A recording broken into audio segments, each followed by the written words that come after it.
分享的话，经常是我们直接把几个希腊字母进行对冲。一般来说，我们就是对冲 delta 是对冲的最多的，伽马跟 vega 那是其次对冲 delta 是最多的。那么对冲 delta 有几种方式要么你是在这个当天同样的一个期货的头寸里面，然后你进行对冲，然后把这个呃，比如说我们在币圈里面，我们大家很清楚看到我之前给大家发的这个对冲的教程，你可以知道，一旦它可以触发了相关的一些兜底区的点，或者是一些期权的教学，正好结合今天这个政策跟原油以及美股的这个案例，可以更好的去看到这个价格为什么会有一个走势，以及配合当前的策略，我们可以更清楚的知道之后。如果出现这样的情况，我们可以怎样去做，以及出现这样的情况之后有可能会在期权方面我们产生的更多的一些盈利的空间在哪里那结合这样的盈利空间，我们该怎么打？在这个聊原油之前我想先说一说就是我们今天大盘的情况，以及就是我们比特币的情况。比特币现在就是处于劣质进场期的一个正常的下探，而且今天晚上有一个非农的数据，这个非农数据不太好，呃，跟前次预期相比应该是非农数据有一个降低，那使得对这个经济的预期产生一些不好的影响那么但是美股这边现在及时有救回来然后大家可以去看这个英伟达打得非常的狠然后按理说今天晚上应该是盘前就已经开始大跌了但是现在英伟达给救回来了，然后两边还在这边打，呃，比特币也遭殃，然后本来就是一个劣质的进场期，所以现在就是砸得更狠，砸得更狠，然后进场期的势头都有点被打断但是好歹还算是进场期，这是这么一个大盘的一个情况。今天晚上重点想要聊的是这个，关于美股关于原油这边贝森特它的对冲的做法，以及为什么这样对冲的做法之后，反而可能使得后面它的上涨会涨幅会更快比原来正常的这种价格的随着消息面的涨幅可能会更快。那这个就是呃结合金融工程学然后我的粉丝里面应该有不少那个之前就有在金融工程学里面有过学位，然后有过积淀的朋友们然后2年前我在开这个周末的期权课的时候，不少的朋友提出过很多有价值的问题那么现在最近这段时间我要有空的话，我可能会结合很多政治的案例，尤其现在这个事情。这一期的这个期权，正好就是结合到这个政治经济学一个非常生动的案例，正好就摆在我们面前所以非常值得我们现在去复盘去看一看。那么如果说你是金融工程学以及你在期权和金融衍生品上比较有造诣，那么非常欢迎一起来讨论。那么首先是这样呃因为我这边有一些渠道，我可以看到这个后面。当然，美国的财政部它是有否认他在做这个直接干预市场的这个情况，但是，我是就怎么说呢？因为我这边场外数据时常可以看到大量的其他人看不到的这个数据，尤其是有一些个别的一些仓位，那明显就是政府以及政府所能影响的白手套他们所持有的仓位，因为在当下的这种场景下去做这种对冲的对手方，那你不说这是美国政府所为，那其他的个人而言也没有什么太大的意思，没有什么个人去做这样的这种对冲的事情，那你压制原油的价格有什么意思呢？正常的个人的做法就应该在这个时候是全力的去做多，但事实上在过去的3、4天，尤其是在呃战争刚爆发的那一瞬间原油的价格事实上就90年代90年代海湾战争以及后面03年伊拉克战争以及其他类似发生在中东以及霍尔木兹海峡附近的这个战争而言，基本上它的涨幅都会在第一天之内30%、50%甚至当天翻倍是比比皆是。但是我们可以看到呃整个这个原油在直接当天把这个那个哈姆内伊给定点清除的当天，而且之后的2天。只从75涨到了80多这个涨幅是非常非常的低，而且非常的比历次中东发生战争都少的非常非常多，这个完全与基本面是不符合的。那么这个事实上也是美国政府在在动用金融衍生品工具再去压制价格的一个常用的做法。那么这个做法，我也想今天晚上正好借着这个机会给大家聊一聊这个金融衍生品的一个基本的，有一个简单的一个工具，简单对冲工具。那这个如果说你已经在期权方面掌握了一个基础，那么你可以听一听。那如果说你没有掌握基础的话，你可以暂且留作一个种子啊，之后你可能学到，你把基础打好之后，你学到这儿的话，你可能会豁然开朗。简单的说就是，今天用到了一个非常，呃，怎么说呢？一般来说，我们做对冲而言，我们都是，比如说在我的这个我的内部给大家分享的话，经常是我们直接把几个希腊字母进行对冲。一般来说，我们就是对冲德尔塔是对冲的最多的，伽马跟 vega 那是其次啊，对冲德尔塔是最多的。那么对冲德尔塔有几种方式啊，要么你是在这个当天同样的一个期货的头寸里面，然后你进行对冲，然后把这个呃，比如说我们在币圈里面，我们大家很清楚看到我之前给大家发的这个对冲的教程，你可以知道，一旦它可以触发了相关的一些兜底区的点或者是一些相关的触发点，你可以直接的把那条对冲的腿儿直接就给触发掉，触发掉之后，这个时候的德尔塔。当然我们在期货里面不叫德尔塔了，但是我们现在就以期权里面的德尔塔为例，那这个时候它的方向性就已经整个中和为零了。但是在期货里面，当它一旦对冲掉那条对冲的腿儿触发之后呢，事实上这个时候因为那个期货里面是没有伽马的，没有伽马也没有维伽也没有西塔，所以这个时候就相当于其他几个都为一，然后只有这个德尔塔一条，然后又为对冲为零，所以这个时候方向性上就停止了，就没有什么方向性的变动，也就是说这个时候相当于锁仓了。但是在期权里面，期权里面我们如果在同样一个方向内、同样一个头寸、同样一个时间内，我们去做这样的一个方式的话，那这个是我们个人的做法这个是我们个人的做法，也就是所谓的锁仓的做法。那你现在回过头来想一想，你现在是美国政府。然后你肯定是一个美国政府肯定是一个重要的庄家这肯定是一个重要的庄家。当然它不是全庄当然就是整个中东集团、欧佩克组织呀，包括很多很多的这些，包括中国作为一个最大的买方然后也肯定是在中间有一个重要的一个权重但是你可以现在就理解为美国政府是一个重要的庄家，而且你掌握了一个金融里面的重要的定价权在整个的这个市场的运作中掌握一个重要的定价权。那么这个时候，特朗普你现在想象你现在是美国财政部长贝森特，然后现在特朗普在跟你讲，马上我们中东就要把这个地方要给打烂一切都要给毁掉，然后我们预计很快就可以把这场战争结束，我要求你在这个我们会尽快把活干完，在这个尽快短的时间内，我要求你不能让这个原油价格涨得太多，因为我要中期选举。中期选举之后呢，有一个很核心的点就是我们的物价不能涨得太快，物价如果涨得过快，那么它会影响到我们的核心 CPI，核心 CPI 一旦涨高呢，大家的物价飞涨，那肯定我们的选票会受到很大的影响。那本来这次中期选举，共和党就有点压力，那现在的话，如果说 CPI 的压不住，那就凶多吉少了。所以基于此贝森特，我要求你至少在这一周之内或者至少在这3天或者5天之内，你一定务必要把这个价格压制住，不能让它涨得太离谱你可以自己去找一个目标的一个压力位，你看到比较合适的话，你把它控制在这个位置之内。然后我同时我的话，我这边就是特朗普然后特朗普同时还会在整个的不管是政策性的工具，还是战争的节奏上，我都会全力的配合你总之，我们尽量一起一边打着仗，一边把这个油价压下去。那么你现在是贝森特，你掌握了这样的一个你分发了这样的一个任务，你会怎么做呢？首先跟大家聊一下，贝森特他跟之前历届的财政部长有一个很大的区别，他是交易员出身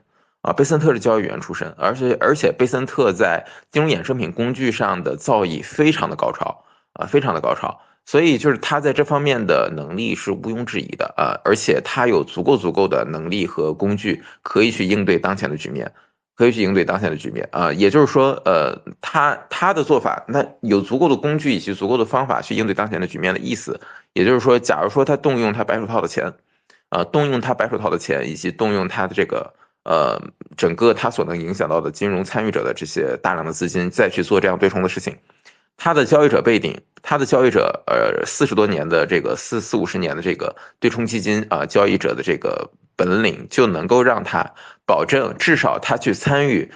操纵市场的这部分钱不会受到大的损失啊，几乎不会受到损失。这个也是看家本领啊。这个我的就是他是操作对冲基金的，那我也经常给大家聊那个各种各样的对冲的方法。那这个对于在对冲方面，只要你积淀的时间足够，积淀的经验足够，这个是基本功。就是哪怕你影响了整个市场的基本面非常大的一个价格的区间，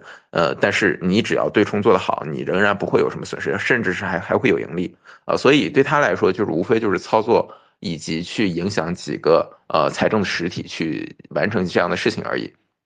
那么接下来他会怎么做呢？有个很重要的一个期权里面的一个对冲手法以及有一个期权里面有很多很多的价差可以去做，包括你们大家都知道的。bear spread bull spread 很多之类的。然后但是这里面有个很核心的是日历价差，它很重要的一点就会结合日历价差去做，但是又不完全是标准的日历价差，它会又结合对角价差配合到我们的日历价差里面，最后就会做成一个就是既非时间相同又非价格相同的一个价差。那这样的核心是要怎么做呢？就是通过不同时间段的期权的组合以及不同时间段的期货的组合，把总体的德尔塔降为零，而不是在同一个时间内完成这件事情。从同一个时间内，假如说都是在3月，比如说都是在3月末到期的这批期货里面，或者都是在3月末到期的这批期权里面，我在这同样一个时间点里面我去操作这个对冲的话，那就相当于已经锁仓了，那么他是怎么做呢？他会在3月末的这部分期权，也就是说，这部分是直接影响当下价格的。他在这里面怎么做呢？他在这里面做卖方，用巨大的资金在这里面形成卖方的头寸，然后把整个买方的价格死死的压制住。也就是说，使得卖盘有一个非常大深厚的一个卖方垫，把这个买盘给死死的压制住。然后预计他在他这里面是有足够的这个能力去计算好啊，那大家即便恐慌疯狂性的购买做买方，那是大约能够产生多大的一个买方？它只要这个资金量能够远远大于它大到一定的数量，那么这是让这个卖方店就不会出现特别大的损失卖方店就不会被击穿所以它在形成这个卖方店之后。已经计算好这个卖方足够了之后呢，然后接下来要怎么做？他不能让这个卖方白白放在这儿，然后被你买方给买掉。那这个的话，万一涨上去，这不就赔了吗？他要做的是一个日历价差，然后在远方，在6月或者9月或者是年底，6月、9月或者是年底的这部分期货里面做买方，在远端做买方，在近端做卖方，这就形成了一个日历价差。而我们结合到我们日常去做这个，我们去做对冲。为什么我们日常里面我们也可以？如果说我们认为价格可以相应的压制住在一定的区间内，我们也可以去做日历价差原因就在于这里面有一个大家生活中的常识如果说你这样去想你现在是一个房东，然后这边有一个我相信很多人都有这个做房东的经验因为很多人可能会从你的手里面去租房子，那么你会发现有一些人他可能会这样去操作，他从你手里面租了一个远租，他可能一下租2年、5年甚至10年或者是我们就以这个简单的为例，他直接租了1年这个1年就相当于是长租吧他从你手里面租了这个房子之后，他自己没有去住。而是把这个长租的房子切割成一天一天一天，或者切割成一月一月一月，把这个房子再短租出去。那么他这样做有什么好处呢？因为我们往往短租的房子，假如短租一个月的这个价格一般会远远高于这一个月的价格乘以12。也就是说，这一个月长租的均值里面的价格，你再单独的切成一个月去租出去短租出去的时候，往往它的价格一定会大于这个你长租的这个平均月份到这个一个月的这个价值。同样，你如果长租了1年之后，然后你把它按照日租去租出去的话，那这个时候你的这个租金你会收获的这个租金的价差会更丰厚。收获的价差会更丰厚。那么这样你会发现，事实上你的近端的你做卖方，你的这个德尔塔是负数，远方你做 delta 的，远方你去做买方，你的 delta 又为正数，你的远方的这个 delta 的正数跟近处的卖方的负数，两者已经对冲了为零，delta 已经为零了。那么这个时候你在那么这个时候，当你把这个我们日常我们该如何去盈利呢？就是我们日常在近端里面，我们一份一份去卖的这个近端的价值，我们默认为它一定会远远高于我们远端的我们的价值。这就是为什么呢？就是因为我们在这个时间段里面，往往我们在短期里面切割出去出租的这部分价值，我们合起来把它做了一个1年的积分之后，一定会远大于我们整个1年长租的租金。所以这就使得你会发现，如果贝森特操作得当，德尔塔对冲比较合适的话，你会发现它整个近端它这几天内单独做卖方的收益，然后合起来与它做买方远端做买方的那部分的整个的德尔塔相比，虽然德尔塔里面的风险已经全部对冲了，但是仍然使得它还能收获一大笔钱。仍然还能收获一大笔钱，这笔钱是哪儿来的？就是我刚才说的，你近端里面一份一份的短租出去的钱，合起来积分起来，按照时间积分起来是大于你整个远端你去买的那部分的买方的钱虽然看起来你的德尔塔是合一了，但是这里面有一个前提，就是你这个价格变动不能太大，价格的变动不能太大。为什么？因为近端的伽马很大，而远端的伽马比较小。近端的伽马跟远端的伽马往往不见得能够很好的对冲。记住近端的伽马与远端的伽马往往不能及时的对冲，所以这就使得如果价格变动在一定的范围之内，那这样对冲是没有问题的。但是如果说接下来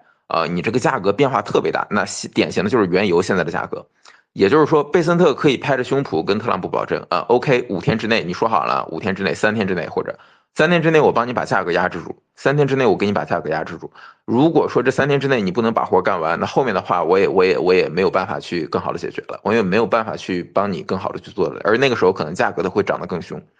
你如果让我去压制住自己的价格的话，那你就做好这个决策。那特朗普跟他拍胸脯 OK， 你去做吧。当然我这是演绎但是就在场外看到的数据而言，毫无疑问美国政府一定动用了巨大的他能影响的各类白手套在做近端的压制，否则的话没有任何的道理，就是这个价格在前几天一直压制在85块钱左右。那么接下来会发生一件什么样的事情？如果你战争继续过了3天或者过了5天，现在是第5天了吧？第5天到了第5天，然后过了这一周，仍然活没干完，这会产生一个什么样的后果？也就是说，德尔塔虽然全部对冲为零了，但是伽马没有对冲。伽马没有对冲的效果，也就意味着整体的伽马意味着整个价格的加速度，伽马意味着整个价格的加速度，加速度也就是意味着整个的，我们把它理解为一个价格之力，因为加速度跟力相当于是同样的一个。你可以把它理解为，虽然量纲不一样，但是它们可以都有这个方向性，都是一个向量都是朝上的。价格是整个价格的力，价格之力是朝上的。那么这个时候，即便现在这个时候它的速度并不是很高我们可以把这个价格理解为价格德尔塔理解为现在的这个速度虽然现在速度不是很高，速度或者为零吧，但是因为这个力一直朝上，使得只要再有足够的时间只要这个时间一延长，然后整个的各种的变量稍微一不可控，然后所有的方向持续还在往上拱，那这个时候你的这个德尔塔是对冲不了的。你想想，他现在一直在用远方的买方远端的买方不停的在跟那个近端的卖方去做对冲，但是到了一定层面，到了一定的情况下，因为你持续的时间太久，而你霍尔木兹海峡，你会发现前几天特朗普非常急切的去配合贝森特，做了非常多关于霍尔木兹海峡的声明典型的就是首先他说那个美国的金融业美国的这个整个的负责保险的他会来承保因为英国的那个给撤了，然后美国的这个金融企业他会负责来给承保。然后第二点就是美国海军会给护航，说白了这些都是消息面的，影响，都不会直接马上去落实因为就现在而言，就是即便你伊朗不打，但是整个这个地方的整个的导航全部都是关的，这些大的油轮是不敢过的。在油轮关了，在整个导航关了的情况下，也不仅 GPS 用不了，而且北斗也用不了这些很多人都已经各种证实了。也就是说在这种导航关了的情况下，霍尔木兹海峡那么窄的一种航路，事实上很多的油轮自己也是不会过的。所以这些就是即便你有美国海军护航，事实上他们也不敢过。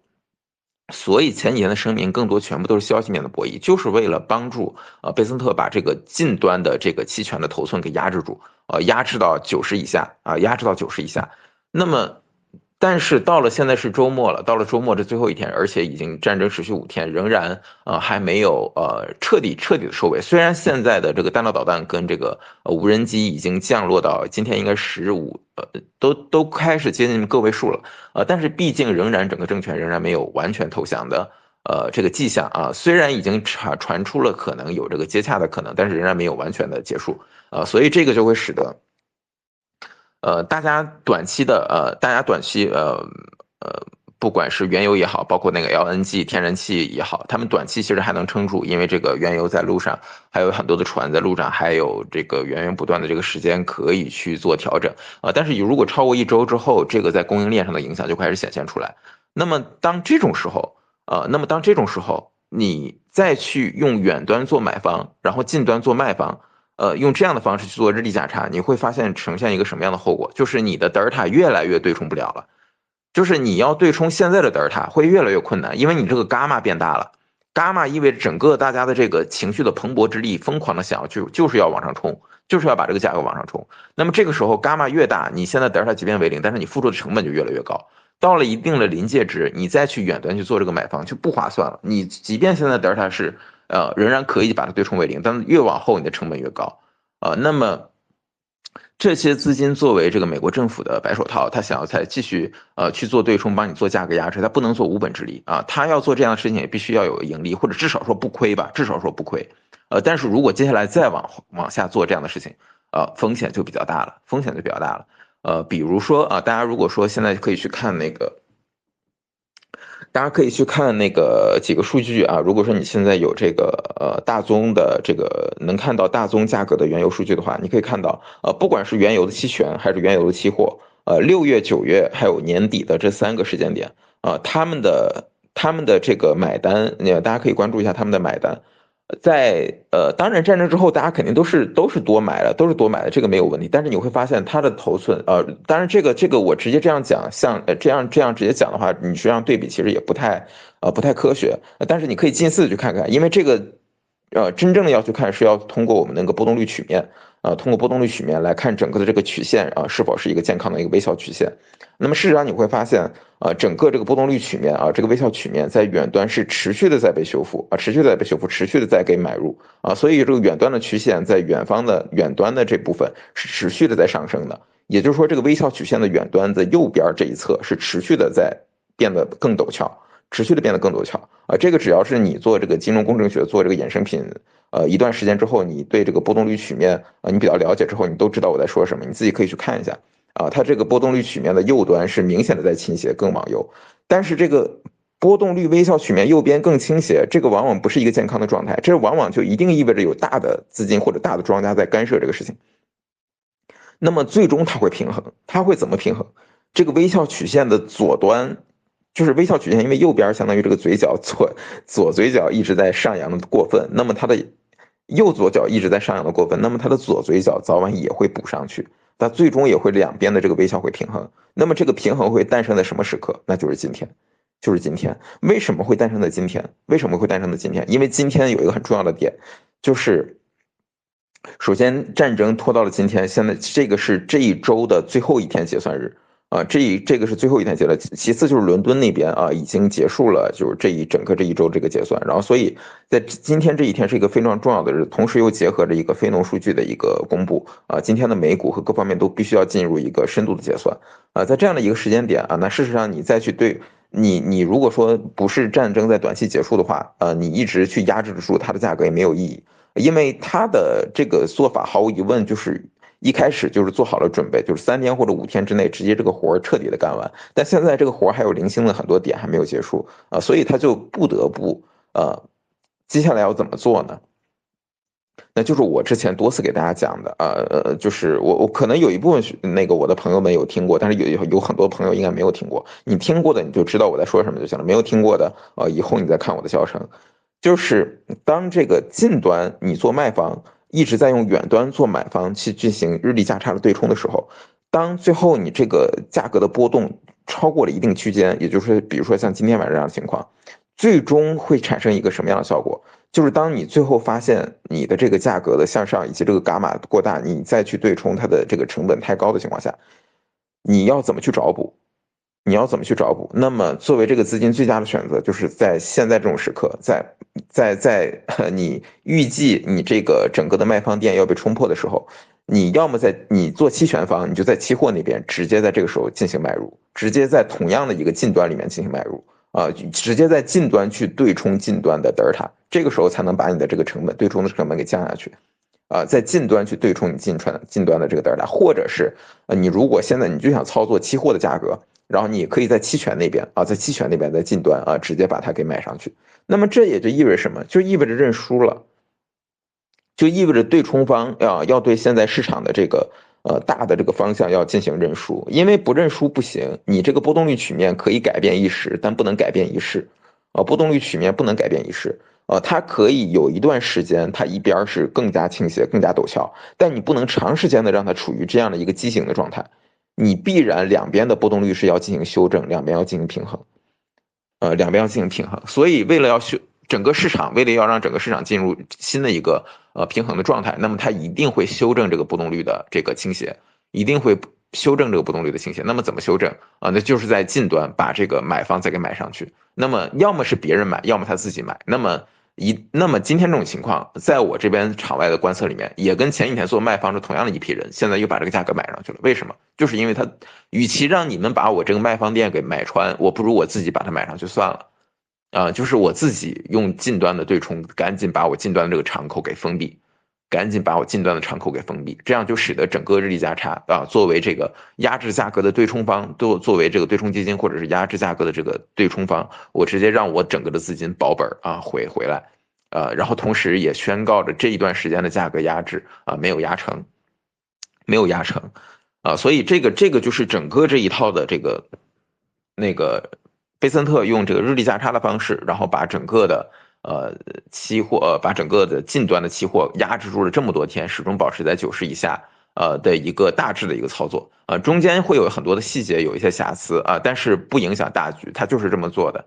为什么这样去做？因为我这边场外数据可以看到大量的跟美国政府能影响到大量的仓位在做这样的事情当然你也可以，如果你有彭博机或者你有其他的一些美国的金融机构的深度的数据，你可以自己去验证我相信最后得出的结论是殊途同归的是殊途同归的所以你可以看到今天原油会有一个巨大的买单买上去，就是为什么？就是因为近端它必须要把自己的这个敞口在近端里面进行封闭，而不是在远端封闭。在近端封闭的话，那价格直接就涨上去了，因为这个时候已经没有任何的大的资金量的卖方去压制住现在的近端价格了所以我们可以看到这个原油的价格有一个爆发，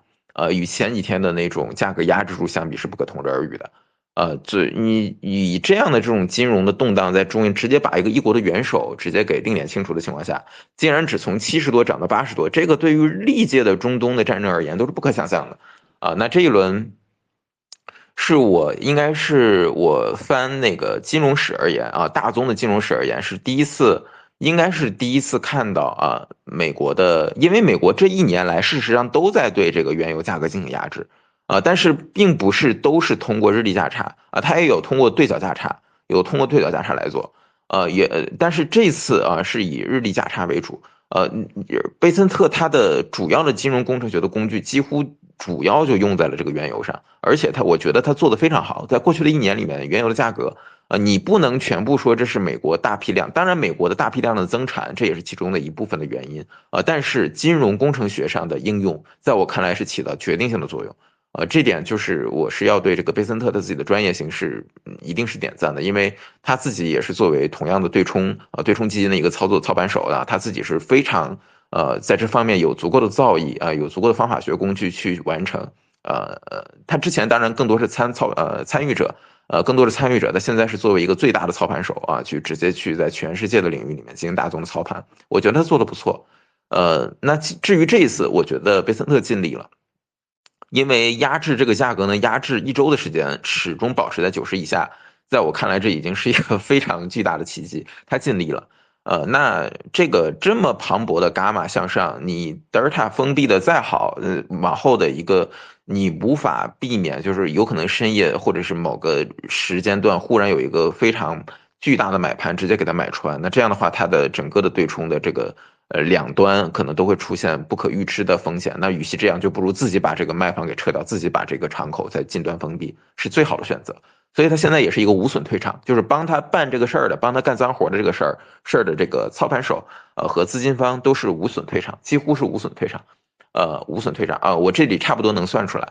如果你感兴趣的话，后面你可以那个在不管是我的内部还是我们有那个语音的话啊，每周的语音的话，你可以在语音里面，我们可以一起来计算一下这件事情，很有意思啊。那如果说其他的朋友们如果感兴趣，也可以在推上跟我交流，这个都没有问题。这个是关于它用日历价差去压制住近端价格，以及在今天不得不用近端的头寸，然后把这个近端的敞口给封闭，然后完成了整个微笑曲线，以及整个的这个波动率曲面在近端的修复，那就是今天的原油的一个大致的一个过程。我相信，如果说你在期权方面的造诣到了一定地步的话，嗯，这是一个非常好的案例，因为帮助你从过去的参与者变成了一个直接对于价格的操盘手。你从操盘手去理解日历价差，跟过去你从赚钱的角度去做日历价差，那是完全两种路数、两种状态、两种心态。我觉得这个非常适合大家去，尤其是在这个期权里面已经学习了一段时间的朋友们，非常适合你们去复盘，非常适合你们去复盘。但是可能你们有些人没有这个过去几天这几天内的期货或者期权里面的一些波动率曲面呀，或者波动率微笑的一些数据，如果那个你感兴趣的话，你可以自己去找，或者是我们那个有那个电话交流的话，我可以给你去现实分享一下，这个到后面再说。OK，这个是关于这个期权方面美国这个对冲期权方面的一些大体的具体的操作啊，是为了方便大家去理解，以及我刚才说的那个比喻，我希望大家就是感兴趣的朋友真的可以去理解一下，为什么日历价差能够获利，你对冲到全部的德尔塔为什么可以获利？原因就是或者是你日历价差不一定是对冲原。对于贝森特操作而言，它是对冲掉全部的德尔塔，因为它没有办法去他必须在这几天这样做啊，或者是他保留一点点的敞口，他为了压制价格，他要去做一些事情。那么对于正常的日历价差而言，标准的日历价差是在同样的一个价格，然后同时的在近端卖出一张，以及在远端买入一张。这个一张就是一份儿的意思啊，一份儿的意思，并不是局限在一张。那么近端卖出一张跟远端买入一张，这个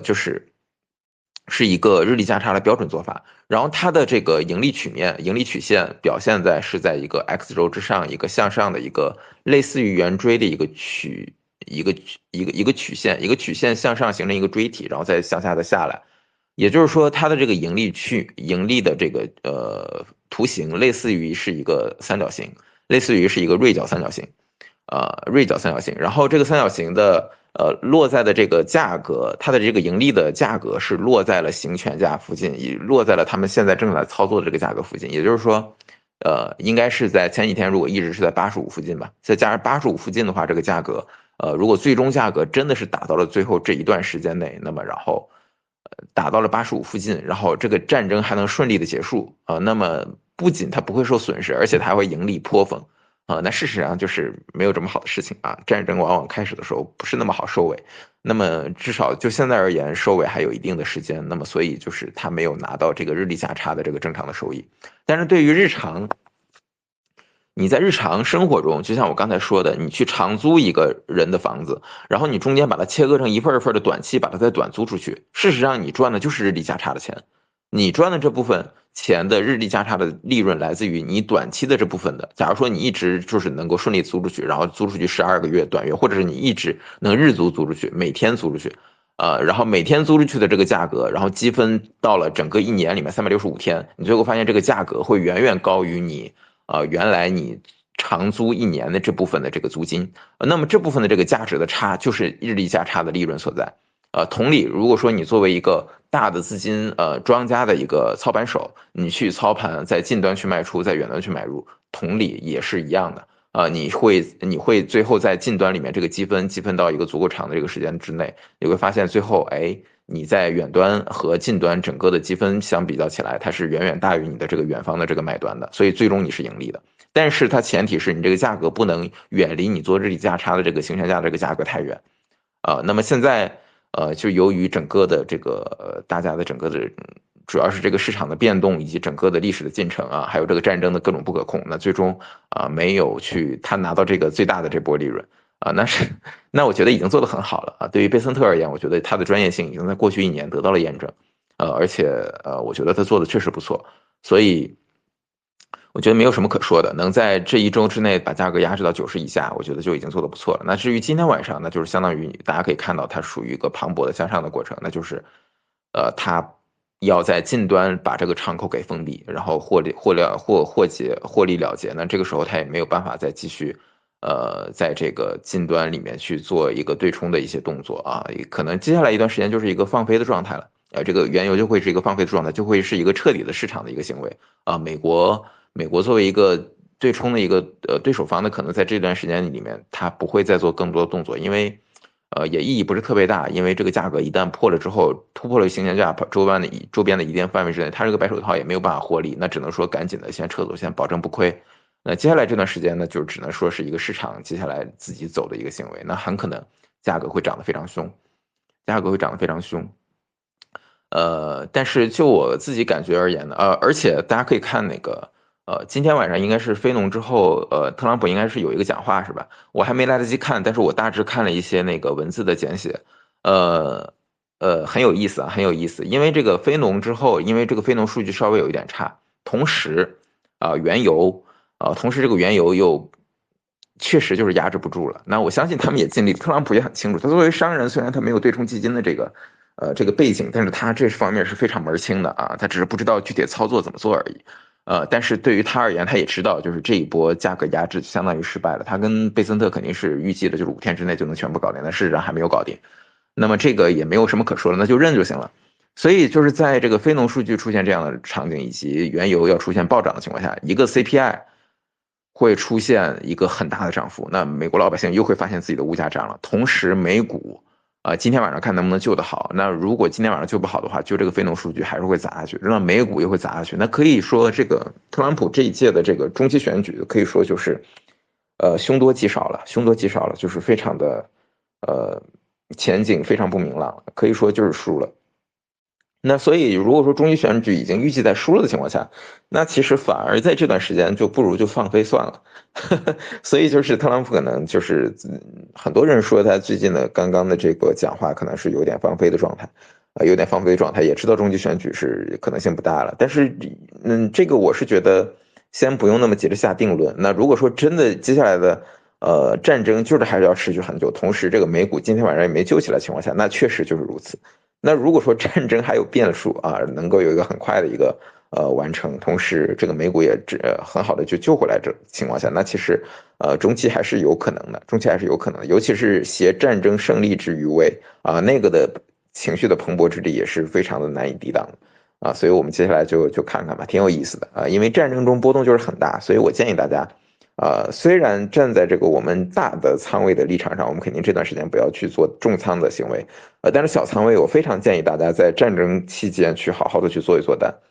因为这个会对你之后去做单的做交易的心理优势的建立会产生非常大的影响，因为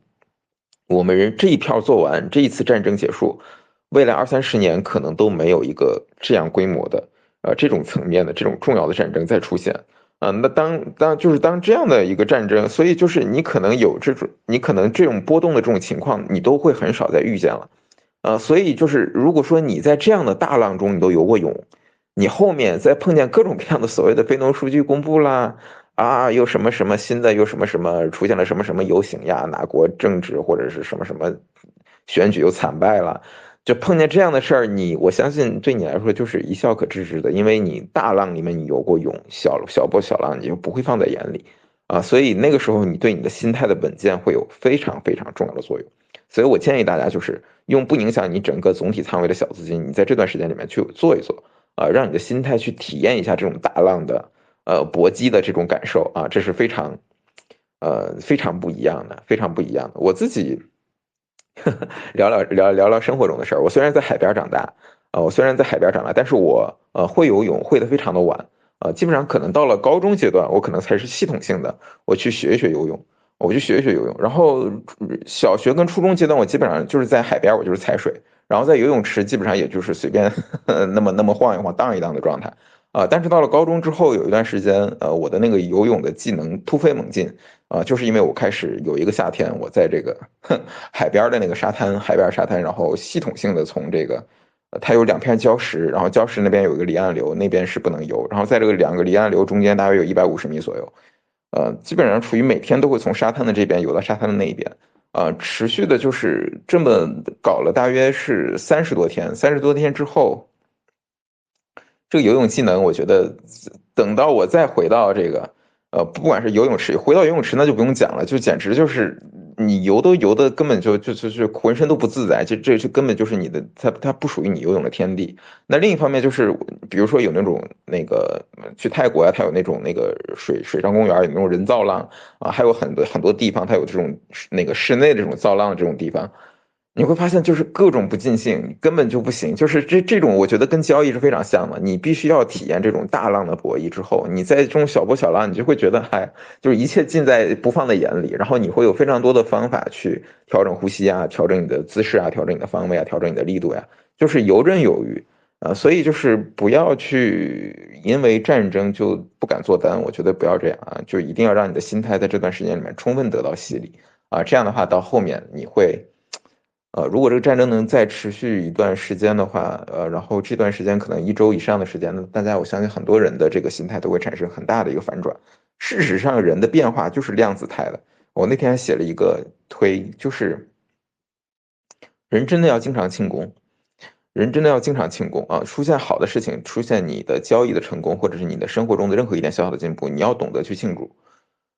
人本质上就是活在一个一个的瞬间啊，这一个个的瞬间是量子态的，它是一份儿一份儿的，而不是很多人认为它是连续的。你现在回过头来想，你10岁的事情和你20年前的事情、10年前的事情，你会发现大量的中间你在做作业呀，你中间在什么什么那个吃东西呀，什么吃早饭呀，中午跟妈说了什么，跟爸说了什么，然后你去做了什么，一切这些连续性的事情，事实上全部都遗忘了，没有留下任何的意义建构在你的神经元里面，建构在你的认知系统里面。你最终记得的是你那次偶然的去爬一次山，你那次偶然下了一次水，你那次偶然脚上出了一个伤口，就这些瞬间的这些合集，构成了你对10岁的全部的记忆。你的10岁最后留下的就那一个瞬间而已，其他的一切相当于对你现在而言是没有任何意义性的建构的。同理，你现在如果你生活中出现了任何美好的时刻、光明的时刻，任何你现在进步的时刻，你没有及时的记录，没有及时的庆祝，日后里面相当于你这一年白活了。你想回忆这一年，它都没有任何的着力点，没有任何的着手点。同理，我们做交易也是，做交易里面有巨大的亏损，有巨大的错误，有巨大的盈利，有巨大的这个正向的反馈、正向进步的时候，一定要好好的记录，好好的给自己奖励啊。这个奖励包括不限于记日记啊、记总结笔记啊，包括你应该去吃一道新的菜。然后去玩一个新的地方，然后跟一个新的朋友去一起庆祝，然后用各种各样的一些新的体验去与你这段的进步去挂钩，让你的这段记忆深刻起来。让你这段意义，让你的整个的生命多彩起来，让你整个回忆，因为人最终是由你的，因为我们的回忆系统跟我们整个人的这个操作系统本质上也是跟 AI 很像，我们是要输入大量的语料，输入大量的语料，这个语料的质量成功，这个语料的质量与否，直接决定了我们之后输出的质量与否，所以就是我们在给生活中的庆功的这个过程中，相当于我们在给很多的事物，在给物料，在给打标签在给很多的语料，在给打标签。你如果没有把这些优质的语料打好足够的标签，相当于后面你真的出现了很多的问题，真正出现了这些事情的时候，当需要你去做抉择，你会发现你输出的行为配不上你过去经历的苦难。为什么？因为你没有足够的去精力去复盘，没有足够的精力去庆功，你没有办法想起来你过去巨大进步的那些时刻是什么样的感觉，以及那样巨大的进步的时刻，你那个时候你是怎么去思考的，中间过程你是经历了怎样的心理的波荡，最后达到了最后的那个结果。你没有在过去的那些优质的语料上，你去给他们副标，就使得最后你这个 AI 输出的语料输出的这个结果就非常的差。所以，我们日常生活中，好好的去庆功，以及好好的去总结，好好的复盘，是在给我们生活中给这个 AI 喂语料的一个非常重要的过程。所以千万不要去日常生活中让你的生活变得越来越平淡，日常生活中让你的生活变得越来越三点一线，越来越，我觉得不要这个样子。经常要去吃一道从来没有吃过的菜经常去接触一个从来没有接触过的厨师让他好好给你做一道料理，以及经常的去哪怕是走一道新的路线，走一条新的回家的路，以及去接触新的人，这个都是给你的这个，尤其这些新的行为，尽量要跟你优秀的进程优秀的进步，以及跟一些重要的一些挫折之间要进行匹配跟它去关联起来，这个会让你的记忆变得非常的丰富跟多彩使得你未来你整个的相当于你这个人形 AI 会变得更加的优秀，对你这个整个人生的预判，你最后哪怕人生到了最后时刻，你走马灯，你想起的全是一个个非常美好的瞬间这个我觉得就是对于一个人活出最好的自己会有非常大的帮助这个也就不仅局限在交易上了，也是局限在我们也是涉及到我们整个人生观的一些事情。OK，那今晚差不多了，聊了一下我们期权的贝森特期权的一个做势如何压住近端的价格，然后远端抬起，然后以及我们这个比特币的劣质进场期它们一个劣质的走势，那就是这样的一个波动的状态，以及非农对这个美国的美股的一个大致的影响。我们再看一下现在价格我刚才一直在说话没看价格，嗯。今天应该是不好救。看一下这个美股，英伟达也是没有，至少目前为止没有救起来。然后前天还是昨天说了苹果，市场苹果就是开始进入一个进一步下跌苹果应该是退场期了吧？我有点忘了，苹果应该是退场期了吧？那退场期再叠加它错误的这个产品战略，很有可能要继续有一个调整。其他的话就这样明天后天如果有空我会再给大家开所以就这样吧大家感兴趣可以随时跟我交流呀那晚安。